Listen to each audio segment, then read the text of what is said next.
नमस्कार, स्वागत है आपका। आप देख रहे हैं अपना बिहार। मैं हूं आपके साथ सुमित झा और शुरुआत इस वक्त की बड़ी खबर के साथ। छपरा से बड़ी खबर है, जहां नाबालिग से गैंगरेप की वारदात सामने आई है। घटना तरैया थाना क्षेत्र की है। आरोप 7 लोगों पर लगा है नाबालिग से गैंगरेप का। बताया जाता है कि नाबालिग लड़की अपनी मां के लिए दवा लेने बाजार गई थी, लेकिन वहां से लौटते वक्त बाइक सवार 4 लोगों ने उसे अगवा कर लिया और फिर सुनसान जगह पर ले जाकर अपने 3 और साथियों को बुलाया और सभी ने बारी बारी से उसका रेप किया। दरिंदों ने इस दौरान वीडियो भी बनाया और सोशल मीडिया पर वायरल भी कर दिया। पीड़ित की शिकायत पर तरैया थाने की पुलिस ने मामला दर्ज कर लिया है। सभी आरोपी फिलहाल फरार हैं, जिनकी गिरफ्तारी के लिए छापेमारी की जा रही है।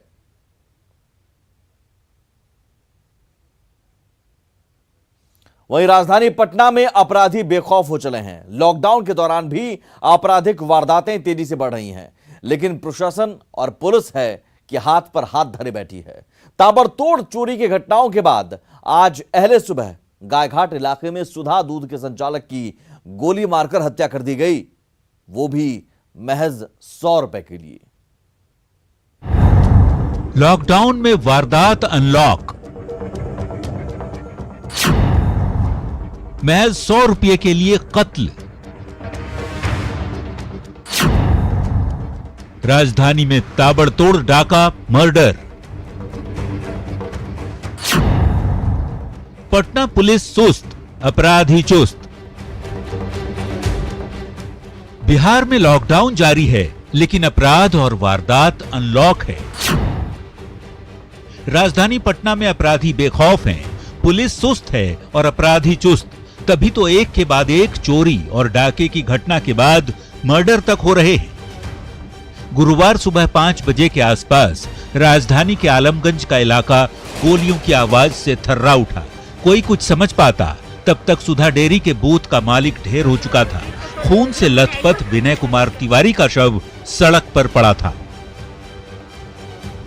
रहने वाले थे भोजपुर जिला के कहीं के, यही बगल में ही रहते थे। सुधा काउंटर उनका, तो दूध के लिए सुबह में 4:30 से 4:45 में आते थे। डेली सुबह में आता था। हाँ, डेली सुबह में आते।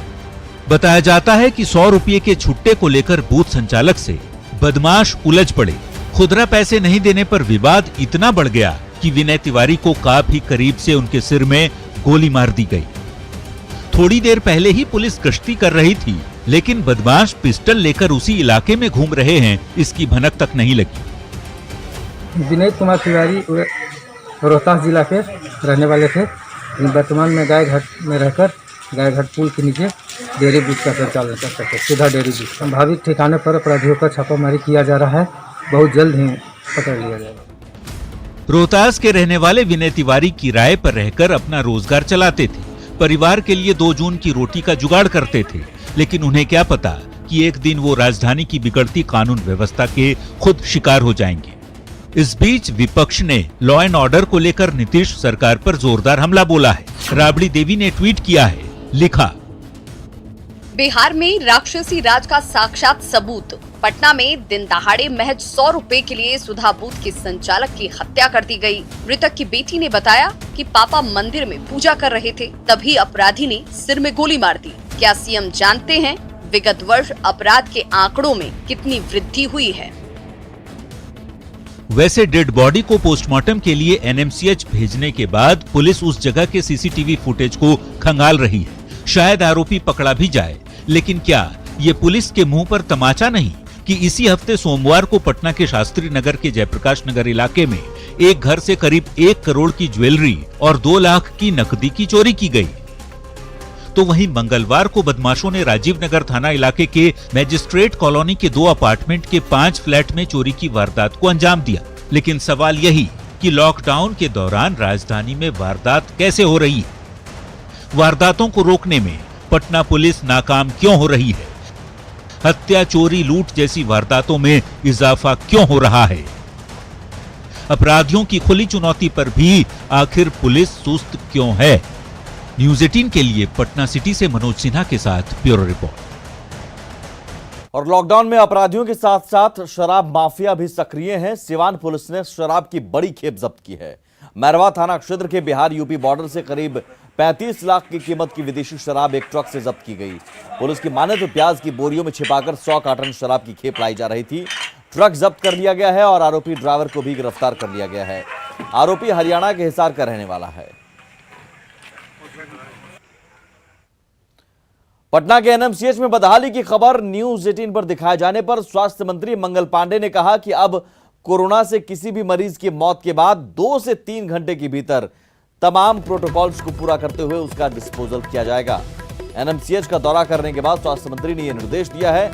4 दिन पहले एनएमसीएच के कोरोना वार्ड में मरीज की मौत के बाद 2 दिनों तक शव के वार्ड में ही पड़े रहने और बगल के बेड पर मरीज के होने की खबर हमने दिखाई थी, जिसे गंभीरता से लेते हुए पहले एनएमसीएच के अधीक्षक को हटाया गया और अब कोरोना वार्ड में मरीजों का हाल जानने के बाद स्वास्थ्य मंत्री ने यह भरोसा दिलाया है।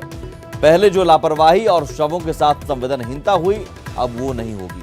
वहीं स्वास्थ्य मंत्री जब एनएमसीएच से निकलने लगे तो 4th ग्रेड कर्मचारियों ने मानदेय बढ़ाने की मांग को लेकर मंगल पांडे का घेराव किया।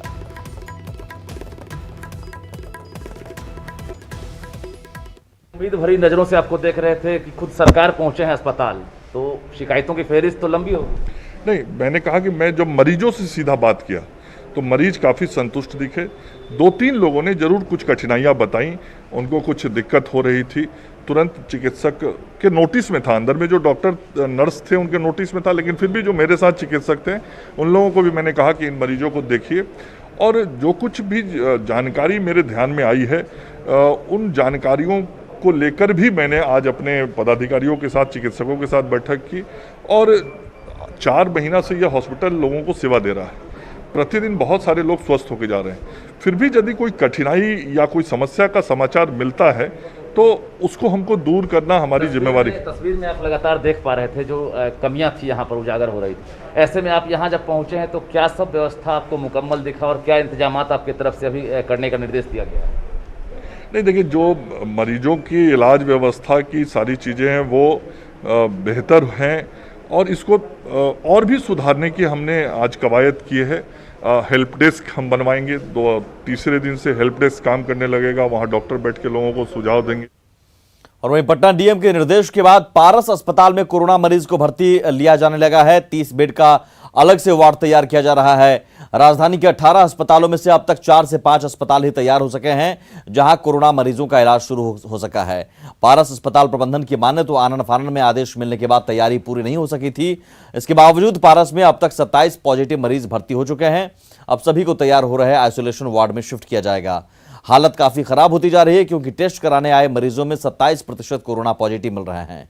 पारस अस्पताल के आइसोलेशन वार्ड का जायजा लिया न्यूज 18 संवाददाता रजनीश कुमार ने। सरकारी अस्पतालों के साथ साथ अब निजी अस्पतालों में भी कोरोना मरीजों का इलाज हो, इसको लेकर स्वास्थ्य विभाग ने निर्देश जारी किया है। पटना में भी कुल 18 अस्पताल ऐसे हैं जिन्हें चिन्हित किया गया है। इस वक्त हम सीधे पहुंचे हैं पारस अस्पताल में। देखिए कि पारस में तैयारी शुरू हो गई है और कुल 27 जो ऐसे पेशेंट हैं उनको एडमिट भी किया गया है। हम जिस वार्ड में मौजूद हैं इसे आइसोलेशन वार्ड बनाया जा रहा है, जिसमें जो क्षमता है आप देख सकते हैं कि 30 मरीजों की क्षमता वाला जो वार्ड है उसे तैयार किया जा रहा है। पारस के तमाम जो डॉक्टर्स हैं, पैरामेडिकल स्टाफ हैं, नर्सिंग स्टाफ हैं, उनकी ड्यूटी लगा दी गई है और जो तैयारी है युद्ध स्तर पर चल रही है। हालांकि 18 अस्पताल जो चिन्हित किए गए हैं उसमें से महज 5 अस्पताल ऐसे हैं जो अभी फिलहाल मरीज को भर्ती किए हैं, जिसमें पारस अस्पताल भी है। राज्य सरकार को पारस अस्पताल से काफी उम्मीद है कि चूंकि यहाँ पर संसाधन जो है काफी हाईटेक है। हमारे साथ पारस के एमडी हैं डॉक्टर तलत हलीम, हम उनसे बात करते हैं कि क्या कहेंगे आप, किस तरह की तैयारी आपकी की गई है? सर, हम लोग तो जैसे आपने कहा कि युद्ध स्तर पे हम ये तैयारी कर रहे हैं। प्रॉब्लम ये है कि शायद ये 30 बेड जो हमें मिले हैं वो तो हम कर ही देंगे, मगर इतने सारे मरीज़ हैं कि हर अस्पताल को, निजी अस्पताल को और गवर्नमेंट हॉस्पिटल को आगे आना होगा। अगले 3 महीने तक उन्हें सोचना भी नहीं चाहिए कि कोई और मरीज़ इस तरह से इस हाल में आएगा। तो कोशिश हमारी है, दुआएं आप लोगों की होनी चाहिए। तो हमारे साथ पारस के एमडी थे और साफ तौर पर बता रहे थे कि जल्द आदेश दे दिया गया, यानी तैयारी करने का मौका नहीं दिया गया। बावजूद संसाधन युक्त अस्पताल है, इस वजह से जो है यहाँ पर तैयारी पूरी कर ली गई है। लेकिन बाकी जो राजधानी पटना के 18 अस्पताल हैं उनमें तकरीबन 14 ऐसे अस्पताल हैं जो अब तक तैयार नहीं हुए हैं। कई ने पल्ला झाड़ लिया है तो कई जो है तैयारी में जुटे हुए हैं। बता दें आपको कि जिस तरह से लगातार कोरोना मरीजों का आंकड़ा बढ़ रहा है, ऐसे में निजी अस्पताल का सहयोग नहीं मिलता है तो निश्चित रूप से स्थिति और भयावह हो सकती है। कैमरामैन मनीष जुनिया के साथ रजनीश कुमार, न्यूज़ 18 पटना।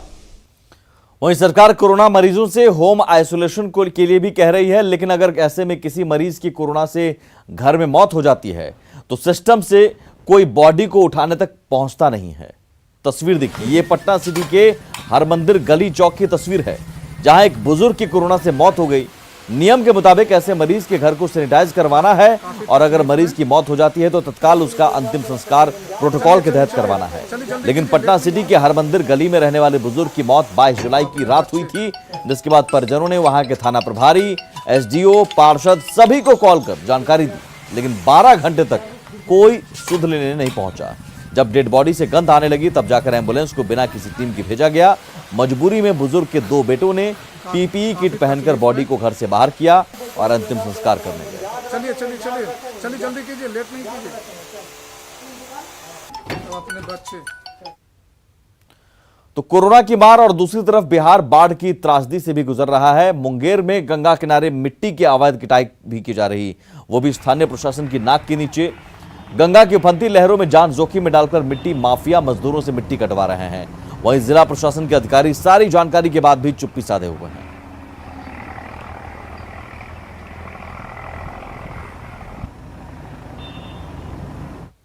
उत्तर बिहार के करीब 1 दर्जन जिले बाढ़ की चपेट में हैं। सैकड़ों गांव पानी में डूबे हुए हैं। लाखों लोगों की जिंदगी पानी में फंसी है। हम आपको 4 तस्वीरें दिखाने जा रहे हैं और इन 4 तस्वीरों के जरिए समझ सकते हैं आप हालात क्या है। बेतिया, सहरसा, रक्सौल और दरभंगा की तस्वीरें हैं। बेतिया में चंद्रावत नदी पर बने डायवर्जन में जहां एक युवक बह गया जो शहर के नया टोला का रहने वाला था और सब्जी लेने जा रहा था, तभी पैर फिसलने से नदी की तेज धार में बह गया। युवक का छोटा भाई भी उसकी तलाश में नदी में चला गया, लेकिन मौके पर मौजूद लोगों ने उसे बचा लिया। दूसरी तस्वीर सहरसा की है, जहां कोसी अपना रौद्र रूप दिखा रही है, जिससे नवहट्टा, महिषी और सलखुआ प्रखंड में हजारों लोग मुसीबत की बाढ़ में फंसे हैं, लेकिन अब तक प्रशासन और जनप्रतिनिधियों ने इनकी कोई सुध नहीं ली है। जबकि रक्सौल में बाढ़ ने बरमासी सड़क की पोल खोल दी। यहाँ रामगढ़वा, सुगौली और बंजरिया प्रखंड की करीब आधी आबादी सड़क की सुविधा से वंचित हो गई। इलाके में लगभग सभी सड़कों पर पानी चढ़ गया। तो दरभंगा में सदर थाना ही टापू में तब्दील हो गया है और पुलिस के जवान थाने में ही सरकारी नाव चलवाने को मजबूर हैं। सदर थाना परिसर कमर भर पानी में डूबा है।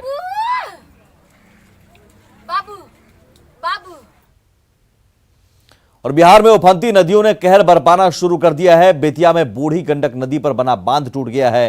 टूटा बांध बरवा के सेमरा घाट के पास बनाया गया था। बांध टूटने के बाद कई गांव में बाढ़ का पानी घुस गया है। इलाके में तकरीबन 3000 की आबादी सीधे तौर पर प्रभावित हुई है। हालांकि जल संसाधन मंत्री संजय झा ने किसी भी बांध के टूटने से इनकार किया है।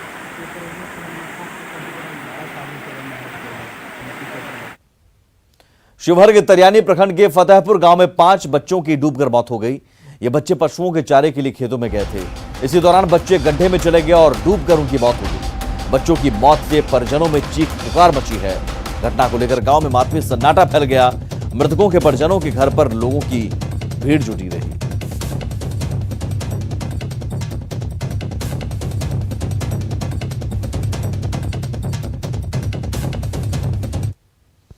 वहीं बिहार की नदियों में आई उफान का प्रेशर अब पुल, पुलिया और पथों पर दिखने लगा है। 70 घाट महासेतु के अप्रोच रोड के टूटने का मामला अभी शांत भी नहीं हुआ था कि ठीक उसी तरह जादवपुर मंगलपुर महासेतु के आगे अप्रोच पथ में अचानक से दरार आ गई, जिसके बाद प्रशासनिक महकमे में खलबली मच गई है। लिहाजा प्रशासन युद्ध स्तर पर अप्रोच पथ के निर्माण का काम शुरू कर दिया है।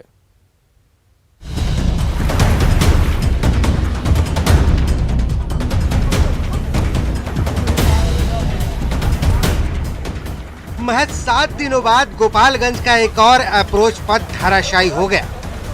जादवपुर मंगलपुर महासेतु से 2 किलोमीटर आगे रजवाही गांव के पास गंडक के तेज बहाव की वजह से पुलिया के नजदीक इस अप्रोच पथ में दरार पड़ चुकी है, जिसके बाद गोपालगंज से बेतिया और मोतिहारी जाने वाली सड़क पर आवाजाही पूरी तरह से ठप है। कि जादवपुर मंगलपुर महासेतु है जो गोपालगंज को बेतिया और मोतिहारी से जोड़ता है और इस अप्रोच पथ में जो महासेतु से 2 किलोमीटर के आगे रजवाही गांव है और वहां पर ये अप्रोच पथ है। आप देखेंगे कि इस अप्रोच पथ में दरार आ गया है और गंडक की जो धारा है अभी वर्तमान में 4.5 लाख क्यूसेक पानी का बहाव हो रहा है और तेज बहाव की वजह से इस अप्रोच पथ में दरार आया और आप देखेंगे जो सड़क है वो ध्वस्त हो गई, नीचे धंस गई है, जिसकी वजह से इस रोड पर परिचालन पुलिस को रोक दिया गया है। 70 घाट महासेतु के अप्रोच रोड के टूटने का मामला अभी शांत भी नहीं हुआ था कि ठीक उसी तरह जादवपुर मंगलपुर महासेतु के आगे अप्रोच पथ में अचानक से दरार पड़ गई।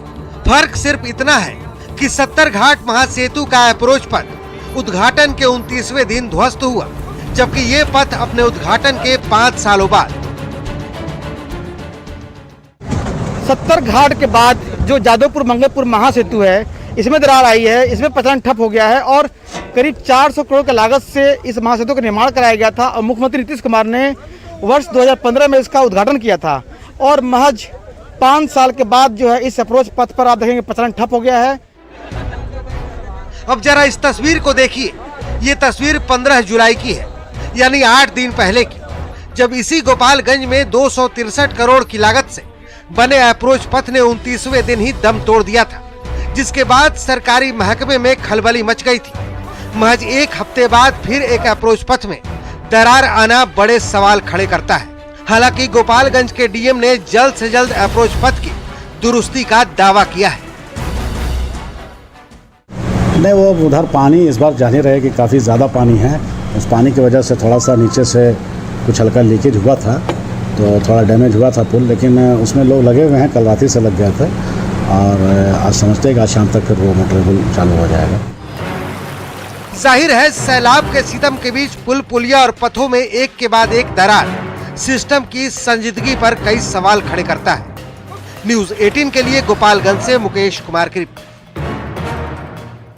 और इस बीच एक बड़ी खबर आ रही है गोपालगंज से, जहां रिंग बांध टूट गया है। सारण बांध के समानांतर रिंग बांध टूटा है। तेजी से अब सारण बांध की तरफ भी पानी बढ़ रहा है और सारण बांध पर भी पानी के दबाव पड़ने की आशंका है। बरौली के देवापुर में रिंग बांध टूटा है और गंडक के दबाव की वजह से रिंग बांध टूटा है और रिंग बांध टूटने से कई इलाके अब जलमग्न होने की कगार पर है। कई पंचायतों में बाढ़ का खतरा और बढ़ गया है। गोपालगंज पहले से ही प्रभावित है। लगातार गंडक नदी का असर गोपालगंज में दिख रहा है और सारण बांध के समानांतर रिंग बांध टूट गया है। और इसी के साथ इस बुलेटिन में इतना ही, लेकिन आगे भी खबरों का सिलसिला लगातार जारी है। नमस्कार।